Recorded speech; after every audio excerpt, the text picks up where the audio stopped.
Good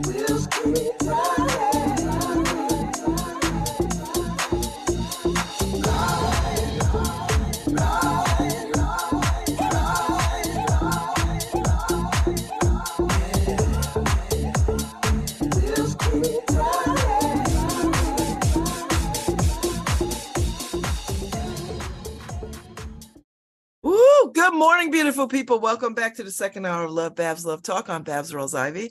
I'm delighted because I've got Chef Vincent Chirico in the house. Good morning, Chef. Now you got to unmute yourself. I know that's not your thing. You're in the kitchen. Is that good? Yeah, that's good. How are you? Welcome to New Haven. Hello. Thank you. Thank you. Happy to be here. Happy to be in Connecticut. I'm so glad. What brings you here? Like, of all the places of your skills and talents, what brings you to New Haven? Good question. So, New York City, my whole life, growing up, cooking, working. COVID hit. My wife, who's not a city girl, decided we were leaving New York City, and she's in charge, right? So we moved to Westport. We moved to the Westport area during COVID about 2 years ago. The property that I'm in New Haven, the gentleman who owns the building, I've had a long time relationship with him, and he loved eating in my restaurants in New York City, and years ago tried to hit me up to get me to come up to New Haven and take the property. At the time, it just wasn't feasible, right? The distance, me being occupied with my restaurants in the city. And then we just touched base. Once I moved here a couple of years ago, we touched base. Once COVID was over, that was it. I was always in love with that property. It's a stunning location. It's a fantastic property, and it's fun to be in a new city. I've been in New York City my entire life. I've traveled, but I've only had restaurants in New York City, and I thought it'd be fun to, try out a new city. And the property itself is fantastic. So as long as I don't screw it up, we should be good. Well, that property has a lot of history. Like, it's in the Taft, and I'm from New Haven, so I know the history of this place. And I've been in that restaurant lots of times under different owners and different iterations, right? Yeah, different iterations. Back in the day, it was Hot Tomatoes, right? It always had sort of sometimes an Italian Mediterranean theme to it. Always Hot Tomatoes, the Palms, which was very and then Roya, which was the last thing I think was there. And I think they're the ones that moved that bar out of the middle of the daggone room and pushed it back. Right. Which is nice. What are your thoughts on that? I'm glad that they did, because it opened up the space, I think. Yeah, look, I mean, it seems appropriate where it is right now. Yes, let's. Well, it used to be in the middle of the room, like it used to be like. I still deal with the outline of the bar that is cemented into the ground that I can't get rid of. That you can't get rid of. It's charm, right? There's some charm. So yes, you got high ceilings. It's a beautiful physical space. Look, I mean, I come from New York City, right, where every square inch is, $1 million, right? So the idea that I can have a space like this that has these various, parts to it, and I can utilize them differently and appeal to different clients looking for different experiences was the key for this property, right? The goal is to not just have a fine dining restaurant, it's to have a really cool cafe that's operating all day at the entrance, a really fun bar scene, and then the main dining area, about 50 seats, to be the more fine dining area, right? Mm-hmm. So when you walked into the space, did you know what kind of restaurant you wanted to open, and you're like, let me find the space? Or do you walk into the space and say, oh, I immediately get a sense of what I want to do in here? I personally have done the latter, which is I walk into a space, I find a deal that I find a good deal. I find I get a good energy from a property, and I then will develop a concept that I think fits into that specific property, neighborhood, demographic, whatever the case is, right? And whatever I can facilitate, right? The restaurant that I have in the West Village, it's been well documented. I signed the lease I was a bit excited about being downtown for the first time after being on the Upper West for many years. I signed a lease, didn't do enough due diligence, realized that I couldn't cook, I couldn't vent, I couldn't get a full liquor license. And I Wow. have I have a lease that's signed for a very expensive rent figure.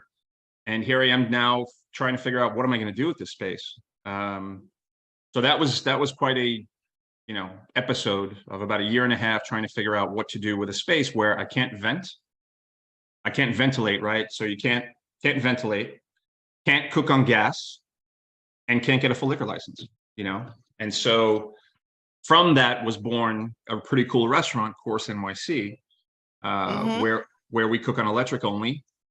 It's a food and wine pairing experience, and it's been tremendously successful. So, I'm proud of the fact that I've been able to adapt, to the various situations, and I think you call on I think the vast experiences I've had working all over the world with different chefs and different environments allows me to apply to a specific property something that can be successful, So when did you know you wanted to be a chef? Were you a little kid in your grandmother's kitchen cooking?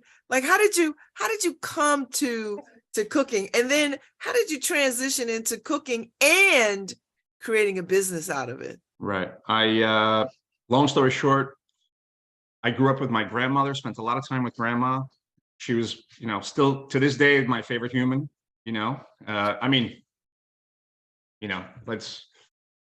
my wife may disagree with that.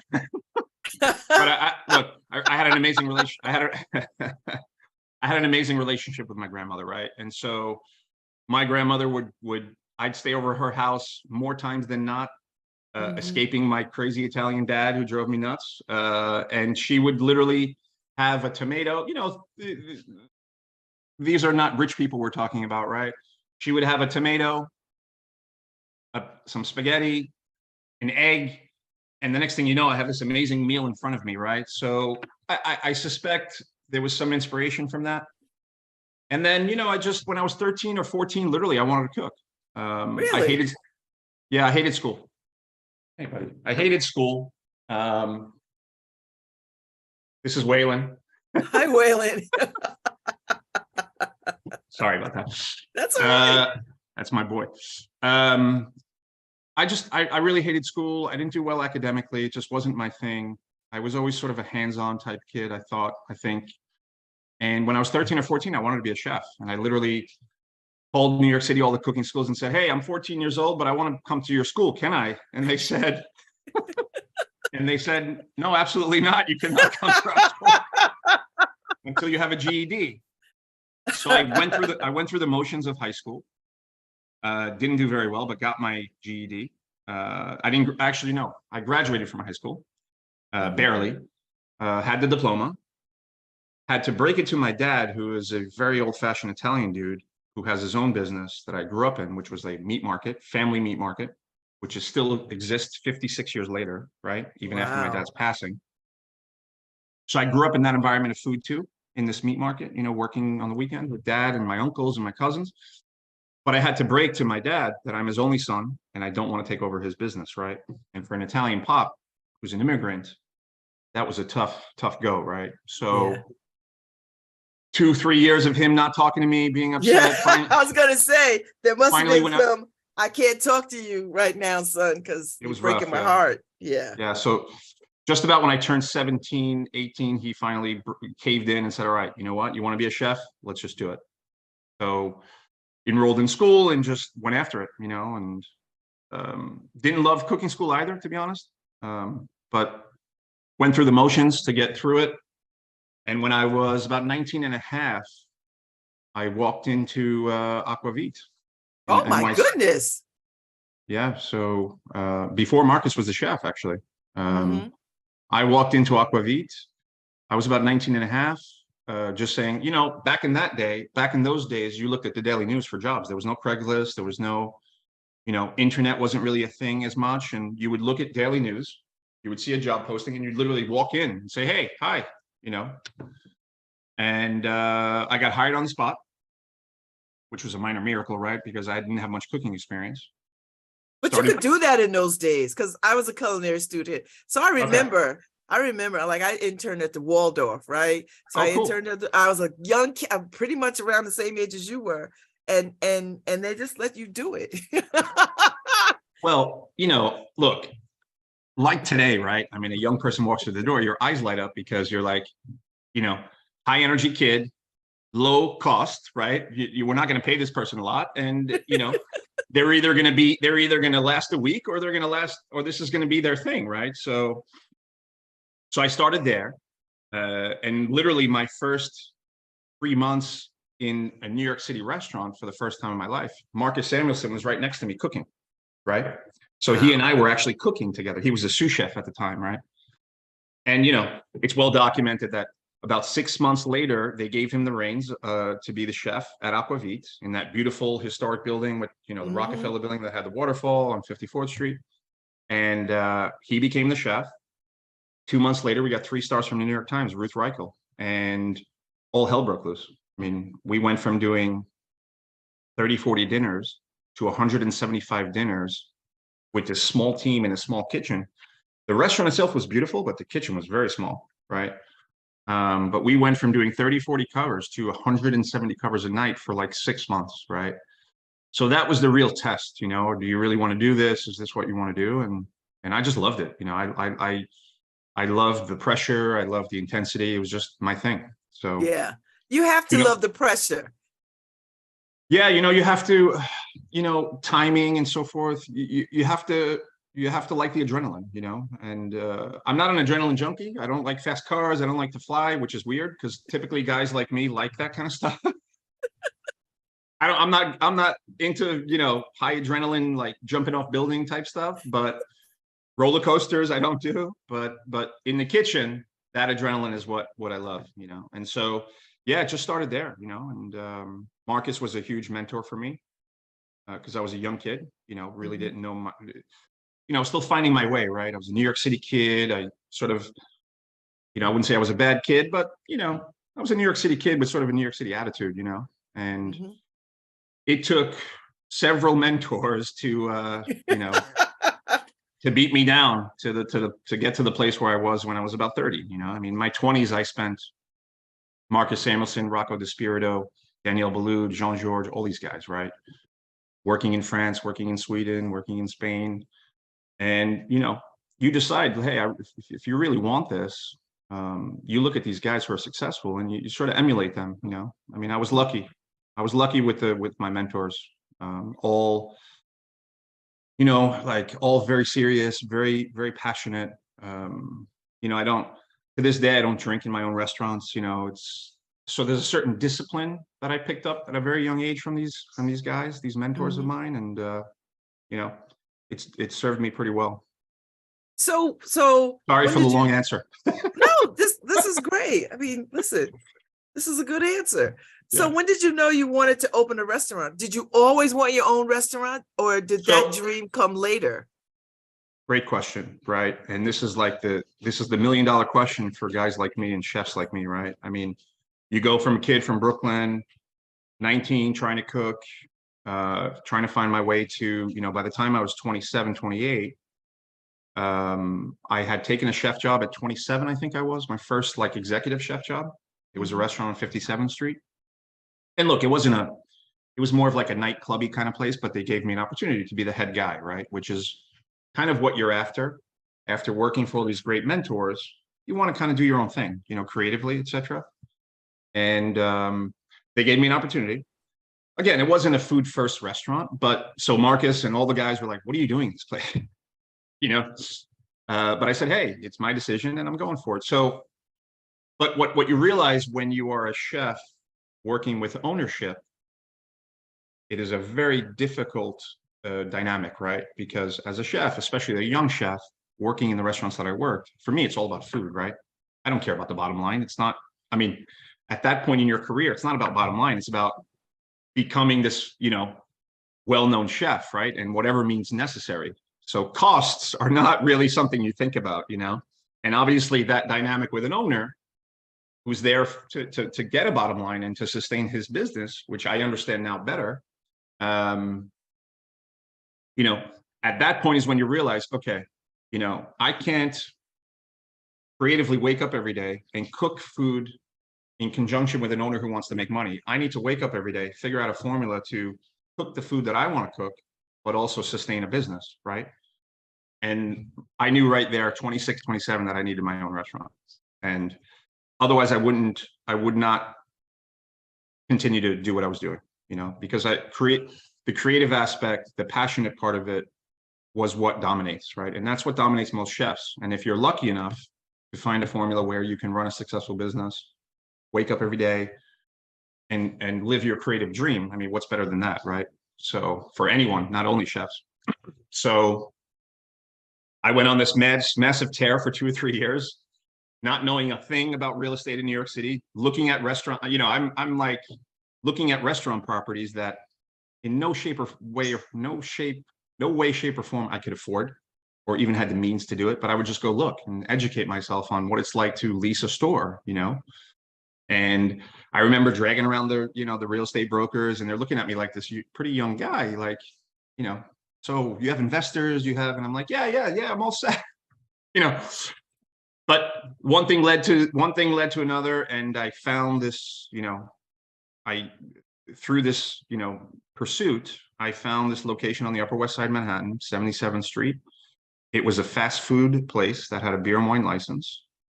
I walked in one day and I knew they weren't doing well. I happened to be living there at the time on the Upper West. And I walked in, I knew they weren't doing well. And I met the owner and said, hey, look, you know, here's who I am. Here's my resume. I don't have a lot of money, but if you want to partner with me, I'll take on this store. I'll turn this business around. I'll make it a restaurant.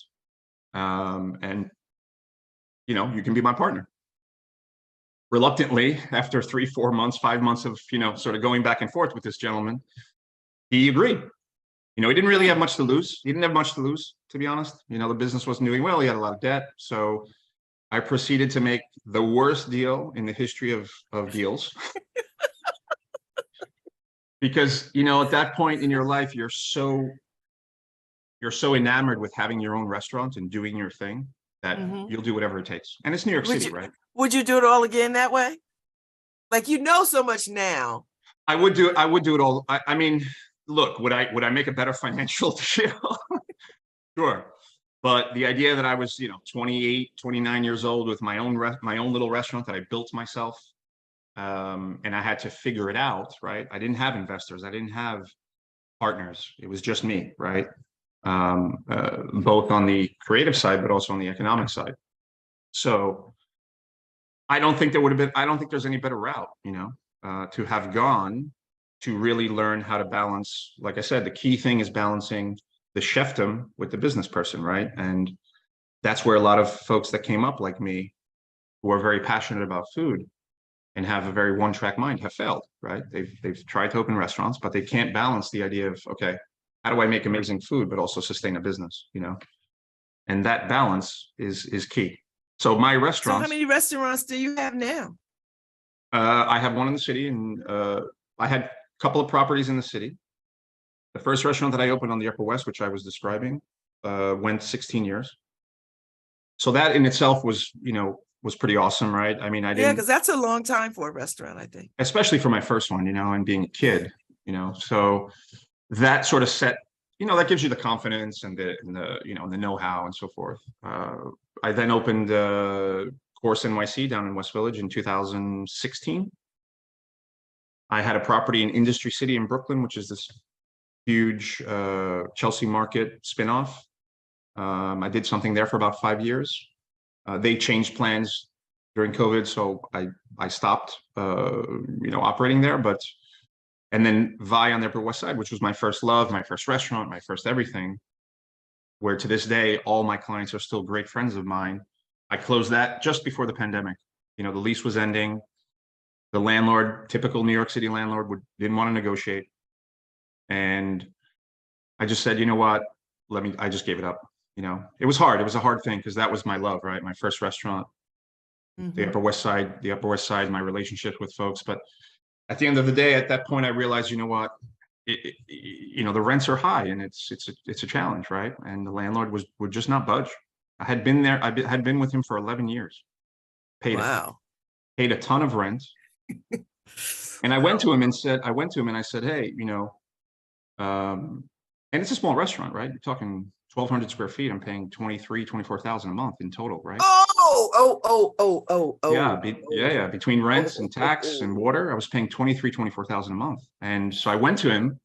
I'll never forget this. We had a meeting, and I said, hey, I'm thinking of reviving the place a little bit. It was old, right? I had been there a while. Wanted to make some changes, cosmetic changes, and re-energize the concept a little bit. At this time, I had my downtown restaurants were already open. And he basically rejected everything I had to offer. I said, hey, I just wanted 2 months free in rent. I wanted the summer free, renovate the place, improve his property, right? Because I'm just a leaseholder. And on the other side of that 2 months free, I would have signed a brand new 10-year lease, right? So he'd lock me in, and he wouldn't give me the 2 months free. Wow. So, which was a crazy decision on his part, but I think he didn't think that I would leave, right? So I called his bluff, and I called his bluff, and I said, I'm done. And I left and started focusing on the West Village property, which I have still, and the Brooklyn property. So I currently have West Village, Course NYC. It's on its seventh, what is it? No, about 50th year now, sixth year. I actually signed a lease in Norwalk for another restaurant in Connecticut. So what kind of food are we talking?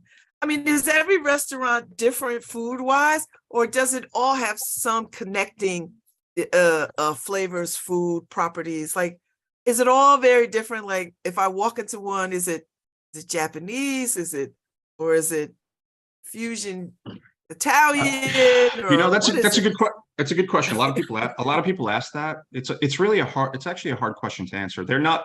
So the concepts themselves, the names are not connected in any way, right? Again, it's about adapting to the property itself, the demographic around you, the town you're in, and I'm still learning New Haven, right? I mean, it's very new for me. So it's a very food town. It's a very food city. I mean, I'm right in the downtown area, which has some great restaurants and a great vibe, right? But to answer your question, I draw inspiration from all my experiences. Working in Japanese restaurants, working in 3-star Michelin restaurants, working in French restaurants, working with hyper creative people like Marcus and Rocco DeSpirito. And you look at a property, you study it, and you evaluate. It's also execution is a big part of it, right? It's not just wake up today and this is the dream dish that I want to do. It's how do I get my people to be able to execute that dish on the level that I need. So there's a lot of different layers to it,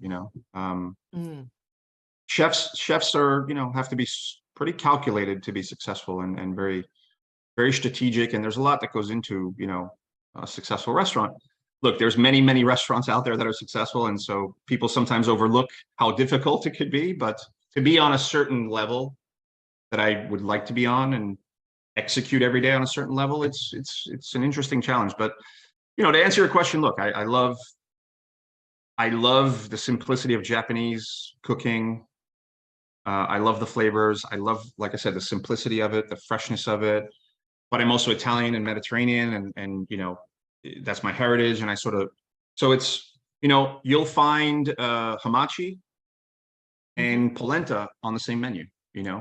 So it's not fusion, right? Fusion would be the wrong word, because fusion would mean that you're combining these flavors on the same plate. That I tend to not do. I tend to treat the hamachi the way it's supposed to be treated, and the polenta in the way that it's supposed to be treated, right? So the client can sort of decide, hey, I feel like I want to go lighter Japanesey today, or I want to go Italian and polenta with truffle and egg and cheese, that kind of thing. So each dish has its own identity. And yeah, I'm sorry, it's a long, it's a tough question to answer. So do you chase the Michelin star? Is that a dream that every chef has for their restaurant, to chase that Michelin award? It's a good question. I'm not sure how to answer that one in the sense in terms of what guys are after. I think look, Michelin can go both ways, right? I mean, Michelin, you get a Michelin star, you could scare off a lot of people. So there's that way of looking at it, right? I mean, some folks, look, my restaurant in the city, Course NYC, do clients come there day in and day out and say, why don't you have a Michelin star? Why don't you have a Michelin star? And I say, look, as long as you think I should have a Michelin star and you're coming back, that's all I care about. That is my Michelin star, right? Do you know what I mean? Like, Yes. That's what it's about, right? So yes, to be honest with you, what a Michelin star or stars would do, it is a marketing opportunity, in my opinion, right? It's not going to make me feel any better about what I do, because the clients that come in and day out and write good reviews and go out of their way to tell us, hey, this was a really special experience, we really appreciate you. That's what's important, right? The Michelin star or anything like that is great because it's a marketing opportunity. I mean, you have tourists coming to New York City, for example. What are the Michelin star restaurants? Things like that, right? So is it something that I would appreciate? Sure. Is it something that I'm after? Not really.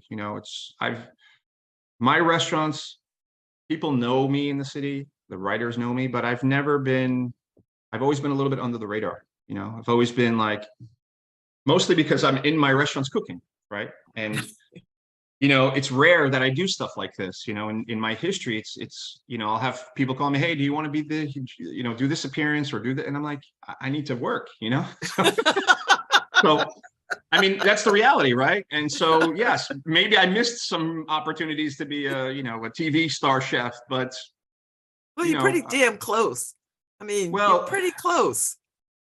Yeah, I mean, that just means you just haven't stepped into that role, but you're close. Food Network hasn't called yet, but oh, they probably will. So with the ever-changing palates and with the emergence of allergies and people and vegans and people who are all kinds of things, and I'm one of these people who has a severe dairy allergy, and so I'm always challenging restaurants to make things that are not dairy things.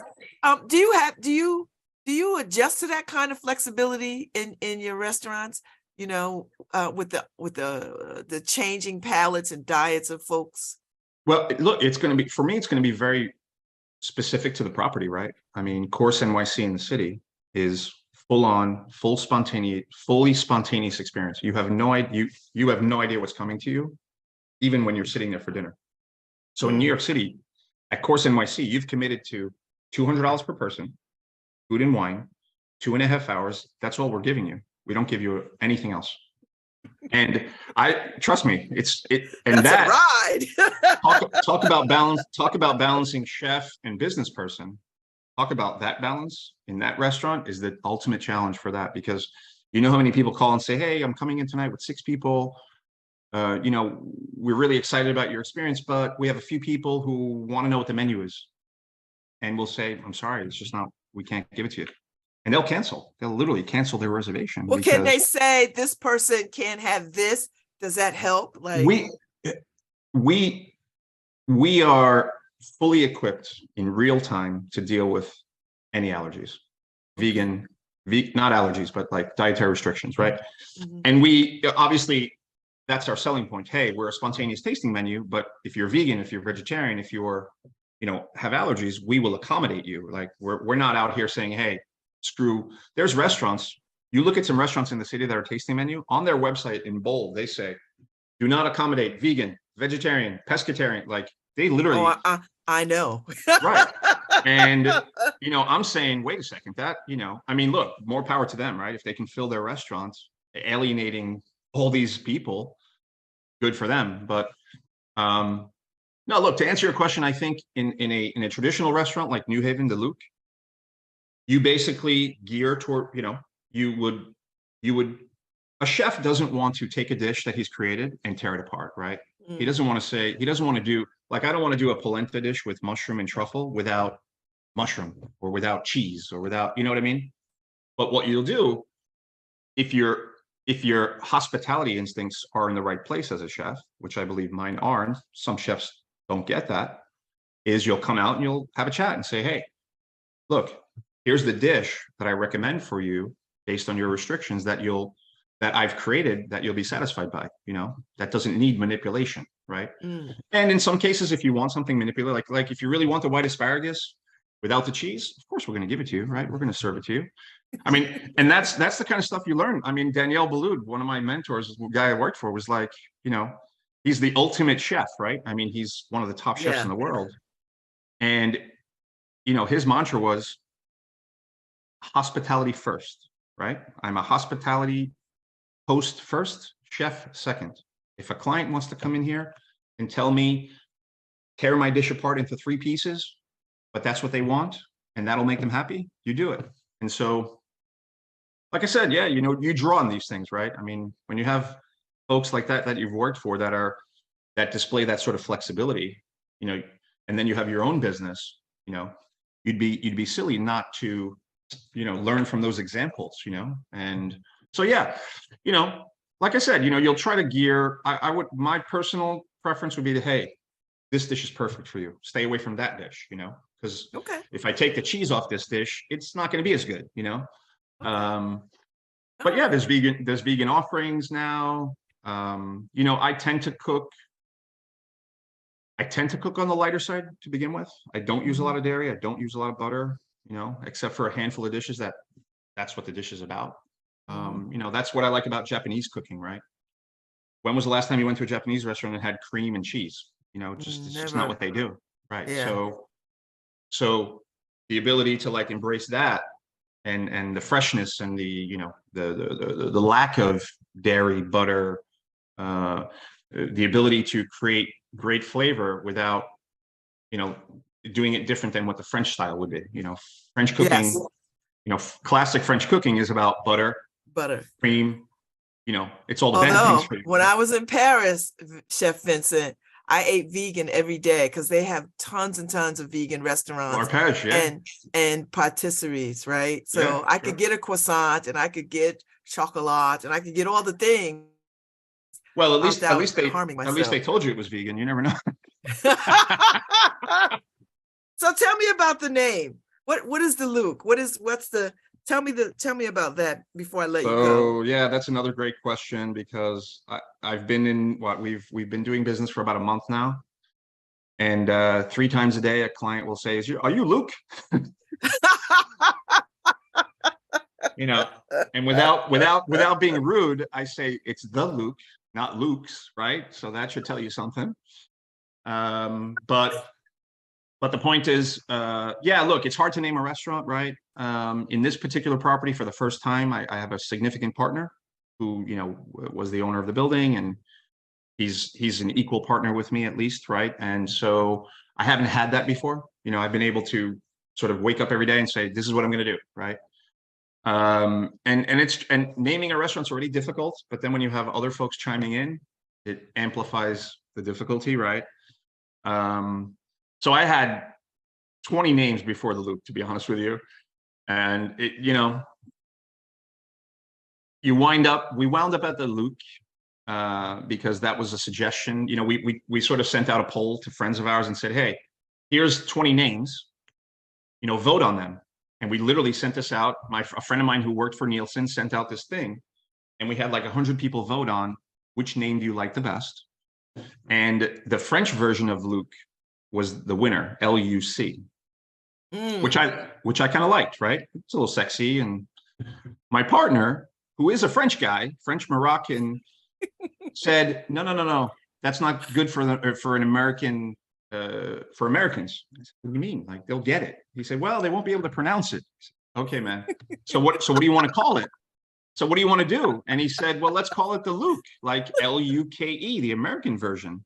And I thought to myself, that's not very sexy, but the reason why I agreed to it and what I like about it is that it for me, it invokes a whimsy, right? It can be, the Luke can be like a cocktail bar on the Lower East Side. Yeah. So it's a fun name, right? And that's why I sort of agreed to it. But these names are born from, there's not much rhyme or reason to when you name a restaurant, even though some people may say there is. My first restaurant was Vi. That had no significance to me, but I knew I wanted an Italian. I knew I wanted an Italian name, and I knew I wanted it to be one syllable, right? An Italian name that is only one, that's easy for Americans to pronounce, right? And so Luke is the same thing. You know, it's not long, it's Luke, boom. You know, hey, let's go to the, yeah, hey, let's go to the Luke. You know, it's, well, I'm coming for dinner soon, so yes. what you could whip up for me. So are you vegan? I am vegan-ish because I have a severe dairy allergy. So, I mean, I eat meat. Pescatarian? It's just easier for me to say I'm vegan when I go places and then adjust because restaurants But get all crazy. you eat meat and fish? Yes, I do. You're one of those. You're one of those. Yes. So I appreciate your time, Chef. This was a great conversation. A lot of fun. I appreciate you, and I look forward to having you on that block and having another place to eat. So yeah, it's going to be a fun ride. I'm excited to be there, you know, and excited to hang out with people like you. And you know, obviously we need to spend some time together, so you have to come to the restaurant. I'm coming. Welcome to New Haven. Because I have to see if I can satisfy your culinary needs, right? That's right. And you know, I'm a former chef, so you know, I'm picky too. So thank you for your time this morning, and happy cooking to you, and welcome to New Haven. Happy Thanksgiving. Happy Thanksgiving to you. Bye-bye. Thank you. Take care. Thank you. Have a great day. All right, Harry, we are on our way out. Thank you so much. Y'all have a good weekend. I'll be back on Monday with some new folks to talk to. And hopefully I'll skip into the Luke sometime soon and eat. So y'all be good, and I'll see y'all soon. All right, Harry, play us out. Thank you so much. Bye, Chef. Bye.